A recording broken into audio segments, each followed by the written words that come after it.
কাতলা মাছের রেসিপি যতবার করেছি ততবার ভাইরাল। আর আজকেরটা তো আরো স্পেশাল। ঠাকুরবাড়ির কাতলা ফ্রাই। অনেক দিন হলো কোনো রান্নাবান্না করা হয় না, তাই আজ ভাবলাম একটা পুরোনো দিনের রেসিপি নিয়ে আসি। দেখো, ফিশ ফ্রাই তো অনেক খেয়েছো, কিন্তু এইভাবে বানিয়ে দেখো তো কেমন লাগে। প্রথমেই ঝটপট পেঁয়াজ, আদা, রসুন, লঙ্কা দিয়ে একটা পেস্ট বানিয়ে নিলাম। এবার কাতলার পেটিগুলো ম্যারিনেট করতে হবে। হ্যাঁ, অবশ্যই রুই বা কাতলা মাছের পেটিই হতে হবে।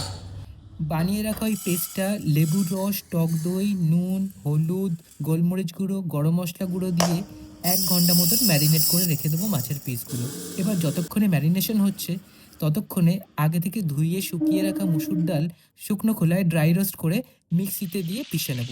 তারপর আর কি, ভালো করে মাছের পিসগুলো মুসুর ডালে এপিট ওপিট করে সর্ষের তেলে ডিপ ফ্রাই করে নিলেই হয়ে গেল। ব্যাস, রেডি আমাদের ঠাকুরবাড়ির কাতলা ফ্রাই।